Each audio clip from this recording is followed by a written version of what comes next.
What's up, nerds? It's Lindsay here again. So I'm going to do something that I'm really excited about, which is an anti-haul. I've been wanting to do one of these for a while, and I've kind of had it in the works for a little while, so I'm excited to finally do it. First of all, I just want to say a big thank you to Lucia Tepper. I'll link her channel down below if you're not familiar with her. You probably are. She's pretty well known on YouTube, but if you haven't seen her channel before, please go check her out. I basically watch her videos anytime I need a burst of motivation in my life, either in my career or in my studies or really anything else. She is just so young and fiery and full of life, and she honestly just inspires me so much to get up and kick ass one more day. So I especially want to thank her personally because I've actually been talking to her on Instagram for a while now, and we talked a bit recently about anti-hauls and how I was considering doing one, and she was so encouraging about that, so I do want to give her a shout out. I also want to do a shout out to Alexis Brianna, the queen of anti-haul, as I like to think. I think everyone pretty much has seen her, but I'll go ahead and link her channel down below as well, just in case you haven't. I just really love, I love anti-hauls in general. They're one of my favorite types of videos, but I really love hers because I think she's just so funny and so opinionated. I just love her. Anyway, so getting into the stuff I'm anti-hauling, I have got my notes right here on my laptop. I've got my pictures right here on my iPad. I know it's some pretty high-tech shit. Try not to lose your mind. So let's go ahead and get into it. So not all this stuff I'm anti-hauling is like brand spanking new. Some of it came out fairly recently, but has been really popular and very talked about, especially on YouTube. Like this first thing I'm anti-hauling, which is the ABH glow kits. I know they're not new, but I decided to put them in here because they're 40% off right now, which is what I saw on Instagram. I took a screenshot of that. So they're 40% off, and I still don't need them. I didn't need them when they were full price, and I don't need them when they're 40% off. I am really not a big fan of highlighter palettes. I'm more of a single highlighter kind of gal. Because what I've realized for me personally is that it takes me about 87 years to get through a highlighter, even to hit pan on a highlighter. I don't know if it's because I don't use as much of it as the average person, or if I just have a lighter hand than the average person, but I just cannot hit pan on highlighters. I follow a lot of panning blogs on Instagram, and I see people with like huge pan on highlighters. I'm just like, how the fuck did you do that?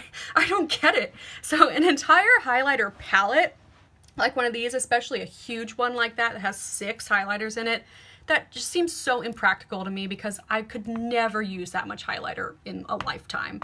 The next thing I'm anti-hauling are these 42 color palettes from Beauty Bay. They have a lot of different ones with different color themes, but I'm showing you this one, which is the bright mattes, because that's the one that for me personally was actually the most tempting. I think part of the reason why they're so tempting is because they're only 23 pounds.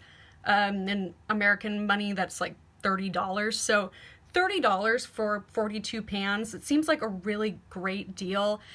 But part of the reason why I'm anti-hauling it is because I really just hate huge palettes like this. I really do. I just find them to be so difficult to work with, to travel with, to store. And I also have that same issue with the glow kits from before. I would just never use all of it, so it seems so wasteful to me. I know it's only 23 pounds, but it's 23 pounds that I would rather keep. So let's move on. What's next? I actually have a couple things from BH Cosmetics. I'll start with talking about one of their new palettes, which is the Love in London palette. Now, when I first saw the title and the packaging for this palette, my weird little heart leapt for joy. I live in London. I love London buildings. I love London landmarks. I was just so excited, and then I looked inside of this palette, and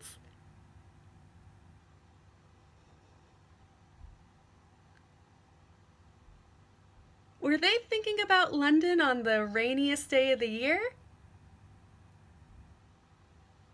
Is that why all the colors are so muted? Were they thinking about, like, okay, what would be some super pretty London colors, but if you had to squint at them through a cloud or something? This is BH Cosmetics, correct? Like the same BH Cosmetics that had two different Brazil palettes that had like 50 bright ass colors in them. You couldn't come up with one bright fire engine red to represent the buses or the uniforms at Buckingham Palace, or even like a really deep, rich brown for all the cobblestone buildings or cobblestone streets.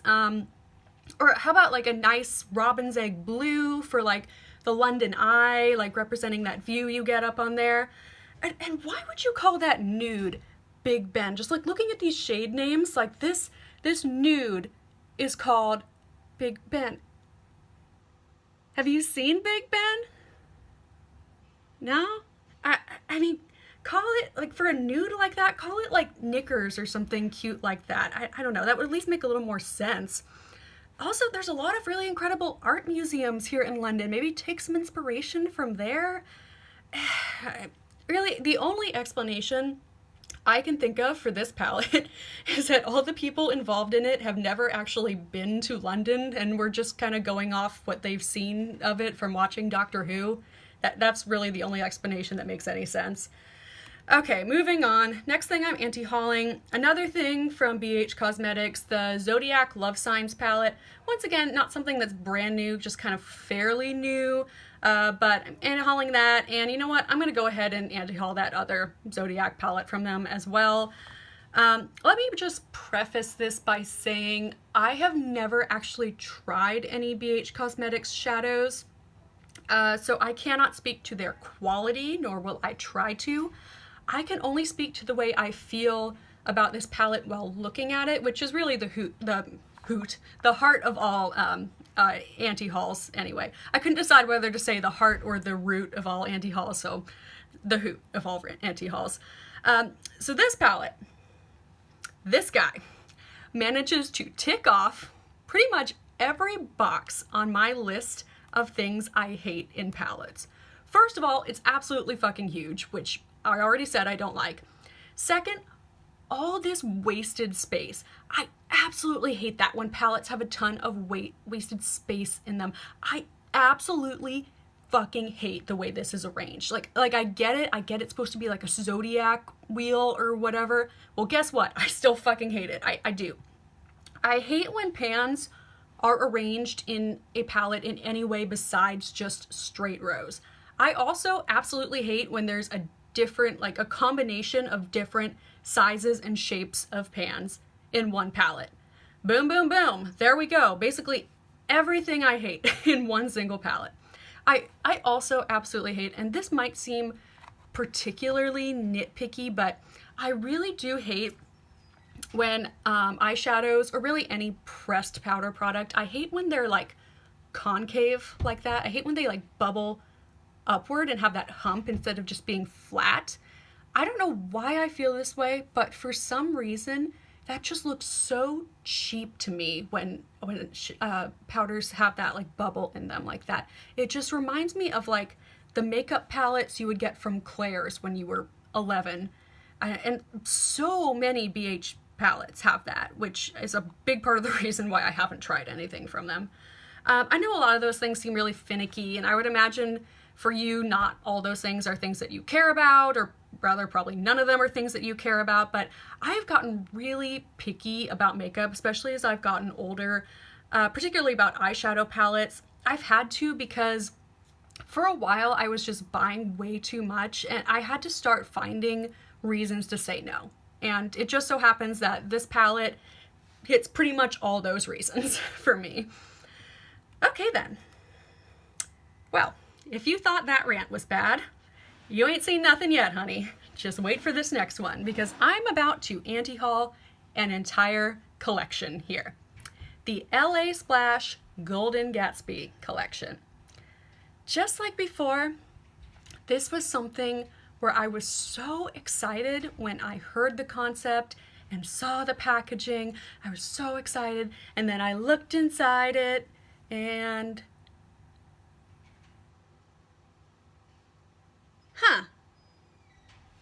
okay then.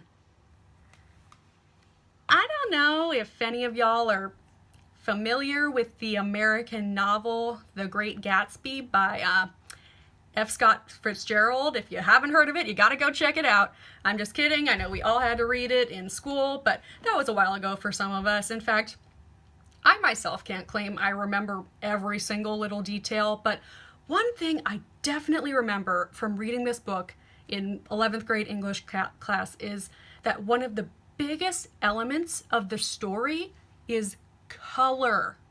This is a book that is just absolutely riddled to death with metaphor, which is part of why a lot of people don't like it. I actually always liked that book, but the point is, it is just full of metaphor, mostly having to do with color and what different colors symbolize throughout the story. There have been entire dissertations written on the use of the descriptions of color in The Great Gatsby and what exactly they mean.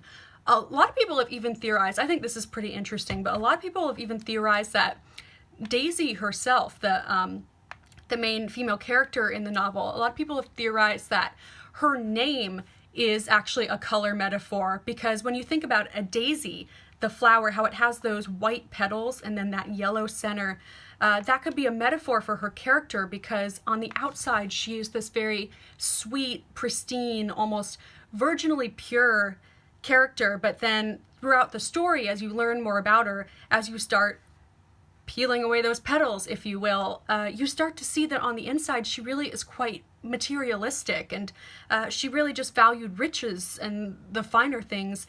Of course, that's just one theory. It may not even be true, but the point is that color was such a significant subject in The Great Gatsby. Like, there was green to represent hope and disillusionment, and red to represent power and violence, and blue to represent pain and loneliness. In fact, I'll go ahead and just link a scholarly paper about all this down below in case you want to read more about it. It really is fascinating stuff, at least in my opinion. But anyway, keep all that in mind. Just think about how The Great Gatsby is just full of rich descriptions of color and metaphor about what color represents, okay? Just get all that in your mind, all right? Got it in your mind? All right? Now look at this palette. Look at these lipsticks. Look at this highlighter palette. Look at these lip glosses. Raise your hand if you want to jump out a window to your death. All right. Once again, just like with BH before, I genuinely think all the people involved in this had never actually read this fucking book, or did it about 10 years ago and don't actually remember anything about it other than just that it was set in the 20s. Because that's literally all that comes through from this collection. Yes, it is very 20s, it is very flapper, it's very jazz age, very art deco. It's very much in the style of the era in which the book is set, but that is where the similarities between this collection and The Great Gatsby end, right there. I mean, this collection itself is fine.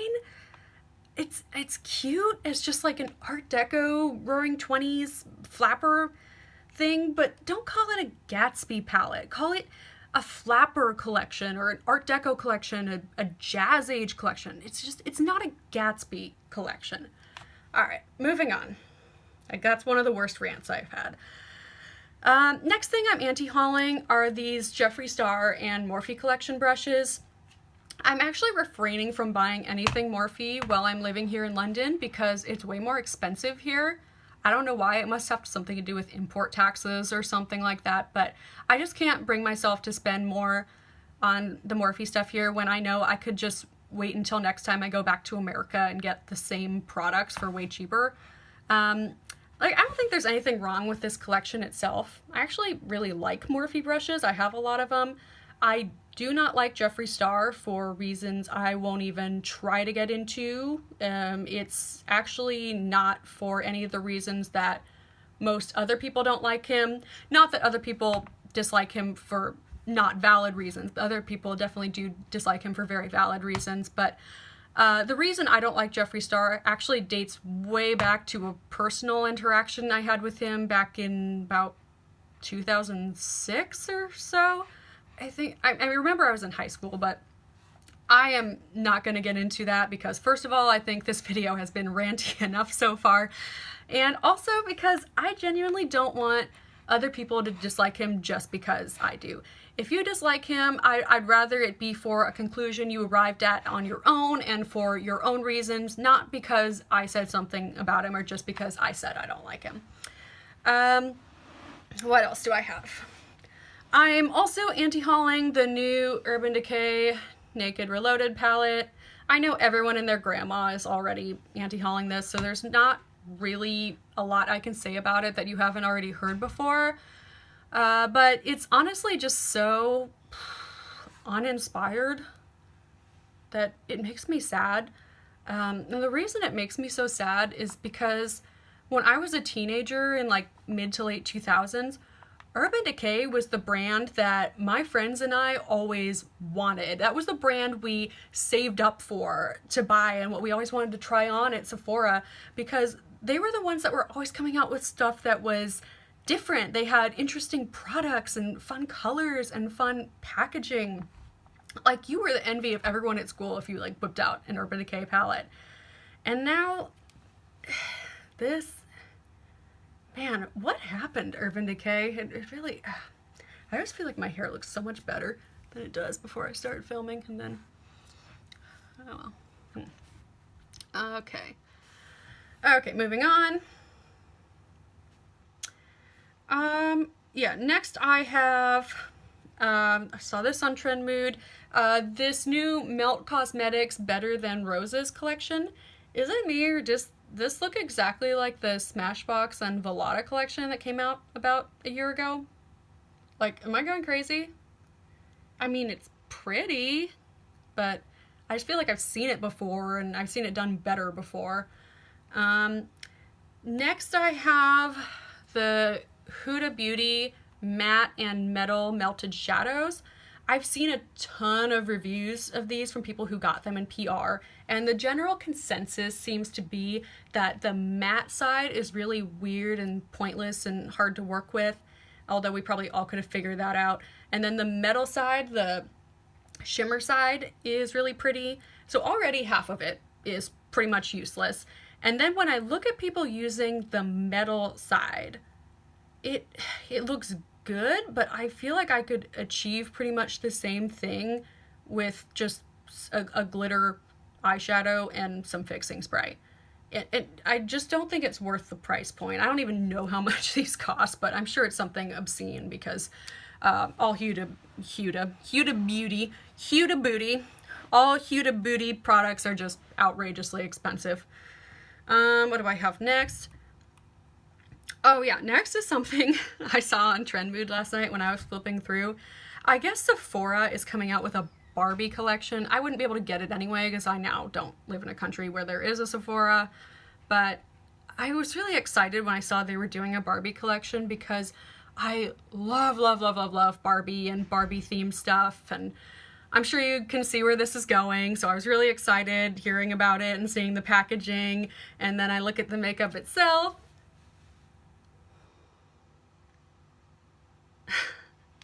I honestly don't even want to get into another rant. I'll just say this. How do you come up with a Barbie eyeshadow palette and not put a single damn pink in it?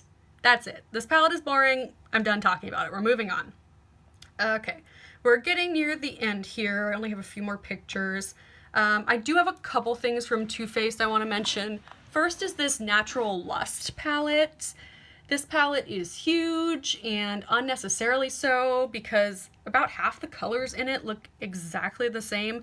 Like, half this palette is a snooze fest. This half is just a total snooze fest over here. This half I would actually be interested in if it was just on its own, but it's attached to the rest of the palette, making it a huge palette, most of which I would never use. So then for the thing that actually inspired me to do an anti-haul in the first place, the Toofaced Pretty Mess collection. Wow. I mean, it's not often that I am rendered speechless, but I think after I saw this, I communicated in mime for about 3 solid hours afterward. There are just no words to describe this. Let's break it down. There's this eyeshadow palette that made me go cross-eyed for about a week. Then there's this body shimmer called Pat the Puss. Gross. Also, I genuinely hope that they have somewhere on the packaging, like they have on the packaging somewhere like a disclaimer that you should not actually put this product anywhere near your genitals, because with a name like that, you just know someone's gonna. I'm not just saying this as like a future OBGYN who wants to protect people's vaginas, but also for the sake of Toofaced themselves. Like, this is just begging for a lawsuit here. Coming out with a body shimmer called Pat the Puss. That has got to be the worst idea since the Urban Decay razor liner campaign. Y'all remember that train wreck? I mean, yeah, this is on equal level with that.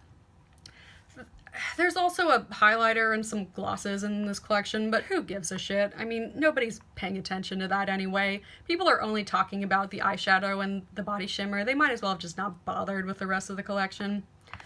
Hang on, suck down some water, because I saved the best for last. I know you thought Toofaced was probably going to be the finale, but I've got one more up my sleeve. Last thing I am anti-hauling is everything from the brand Sola Look. I don't know if everyone is really, piece of hair in my face. I don't know if everyone is really familiar with this brand. It's an indie brand, but they're sold on Beauty Bay, which is the only reason I know of them. So, you know what? Let's just start by taking a look at a couple of their products.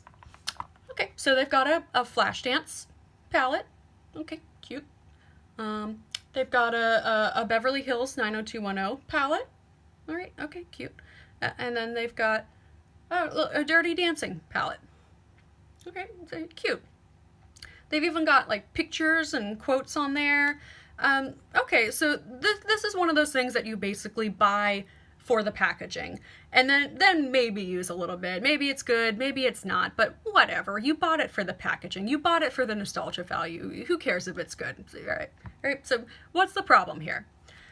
Well, to illustrate the problem, I am going to hand the mic over to my good old friend Math.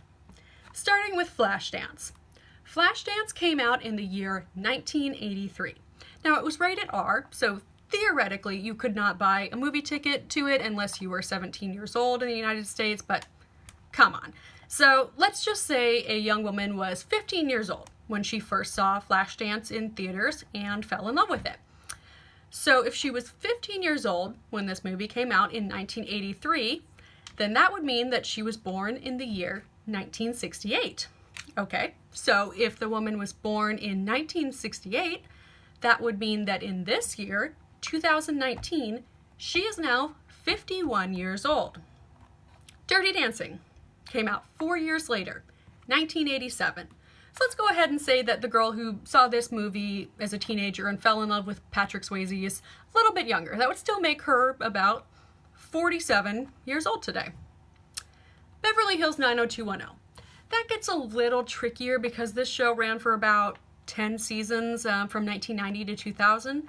But if we're assuming that someone was watching this show as a teenager, which is a fair assumption because this show was aimed at teenagers, that would mean that she was probably born around 1980, meaning that today she would be around 40 years old. So in general, the people who would look at these palettes